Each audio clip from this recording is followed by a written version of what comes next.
এই অফিসে ইন্টারভিউ আমি আগে দিয়েছিলাম, তখন আপনাদেরকে বলেছিলাম যে রিয়ামণি, হিরো আলম আবার মিলে যাবে।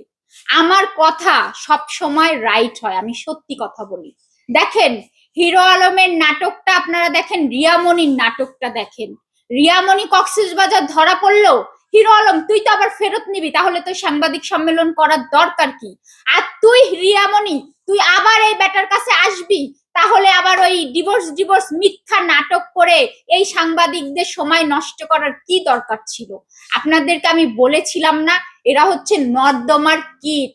এদেরকে কয়লা ধুলে যেরকম ময়লা যায় না, এই হিরো আলম আর রিয়ামণিকে আপনি ওই যে জমজমের পানি দিয়ে ধৌত করে নিয়ে আসলেও এদের পবিত্র করা যাবে না।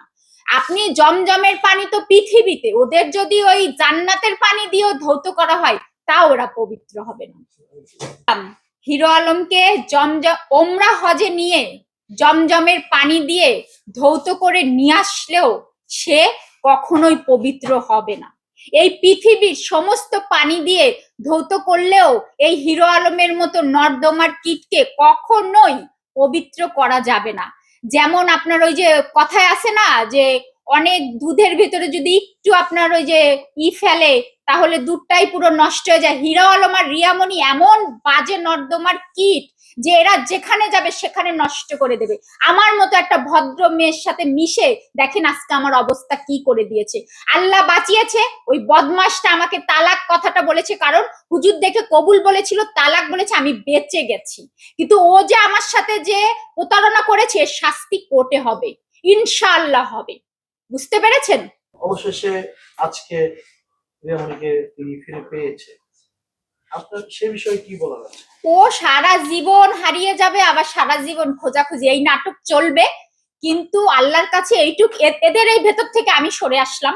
আমার মামলাটা চলছে, শাস্তি হয়ে যাক, এই আলমের কথাটাও আমার মুখে। আমি যে আমার বিজনেসের কাজ নিয়ে অলরেডি আমি বিজি, আর এখনো আমার মুখে এদের কথা আসবে কেন?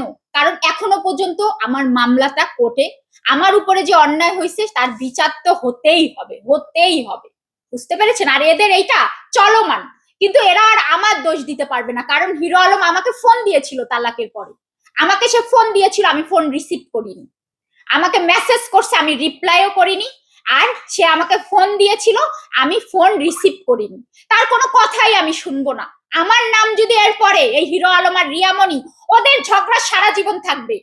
হিরো আলম অন্য মহিলার কাছে যাবে, রিয়ামণি অন্য পুরুষের কাছে যাবে, এই ঝগড়া লেগে থাকবে। আম ফারদার, তোদেরকে আমি ওপেন চ্যালেঞ্জ দিলাম, হিরো আলম এই মিথিলাকে ফোন দিলে মিথিলা ফোন রিসিভ করে না, আর কোনোদিন রিসিভ করবে না। আমার নাম যদি নিয়ে আসিস, এবার বুঝতে পারবি কত ধানে কত চাল।